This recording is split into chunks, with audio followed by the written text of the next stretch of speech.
بسم اللہ الرحمن الرحیم۔ السلام علیکم ورحمۃ اللہ وبرکاتہ۔ سلسلہ آپ کے مسائل اور ان کا حل میں ایک بار پھر سے خوش آمدید۔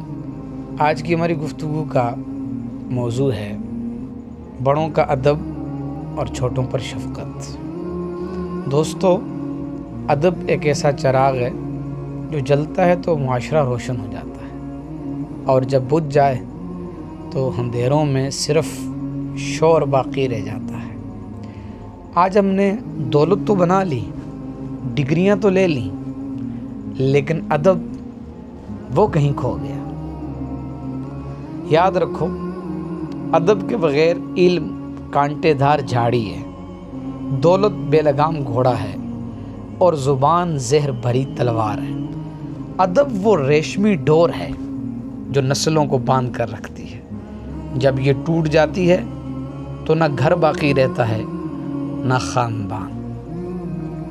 کیا تم نے کبھی درخت کو دیکھا ہے کہ اس کی جڑیں زمین میں چھپی ہوتی ہیں لیکن ساری شاخوں کو سہارا دیتی ہیں؟ اگر جڑوں کی عزت نہ کی جائے تو درخت چند دنوں میں سوکھ جاتا ہے۔ یہی ہمارے بڑوں کا ہے۔ وہ ہمارے درخت کی جڑیں ہیں، انہیں کاٹ دو گے تو اپنی زندگی کی ساری بھاریں ختم کر بیٹھو گے۔ اور یہ بھی یاد رکھیے گا کہ چھوٹے وہ کونپلے ہیں، اگر انہیں دباؤ گے، انہیں پیار سے سینچو گے نہیں تو کل کے درخت کہاں سے آئیں گے؟ ادب دراصل دل کی خوبصورتی ہے۔ جس کے پاس ادب نہیں، اس کی شکل چاہے کتنی ہی حسین کیوں نہ ہو، وہ اندر سے کھوکھلا ہے، کیونکہ رسول اللہ صلی اللہ تعالی علیہ وسلم نے ارشاد فرمایا، لیس منا من لم یوقر کبیرنا ویرحم صغیرنا۔ جانے کائنات فرماتے ہیں، وہ ہم میں سے نہیں جو بڑوں کا احترام نہ کرے اور چھوٹوں پر رحم نہ کرے۔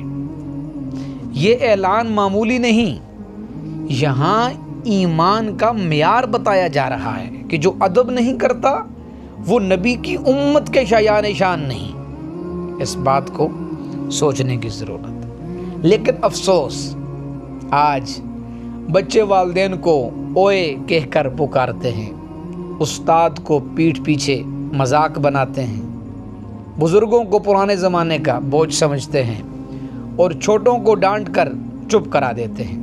ہم نے ادب کا تاج اتار کر زمین پر پھینک دیا ہے، اور پھر حیران ہیں کہ ہمارے گھروں سے سکون کیوں چلا گیا۔ میں مثال کے ساتھ عرض کرنا چاہتا ہوں کہ ادب کے بغیر نسلیں ایسے ہیں جیسے خوشبو کے بغیر پھول۔ پھول دکھائی تو دیں گے لیکن دل کو بہائیں گے نہیں۔ دوستو، اپنی بات کو اختتام کی طرف لاتے ہوئے ایک اپیل کے ساتھ اجازت چاہوں گا۔ دوستو، ادب کمزوری نہیں، یہ عظمت ہے۔ بڑوں کی عزت کرنے سے کوئی چھوٹا نہیں ہوتا بلکہ بڑا ہو جاتا ہے، اور چھوٹوں پر شفقت کرنے سے مقام کم نہیں ہوتا بلکہ دلوں میں جگہ بنتی ہے۔ آئیے عہد کریں کہ ہم اپنے بڑوں کے آگے نظریں جھکائیں گے اور چھوٹوں پر ہاتھ اٹھانے کے بجائے ان کے سر پر دعا کے لیے، شفقت کے لیے ہاتھ رکھیں گے، کیونکہ ادب کے بغیر اور شفقت کے بغیر ہم کچھ بھی نہیں۔ جزاکم اللہ خیرا۔ السلام علیکم ورحمۃ اللہ وبرکاتہ۔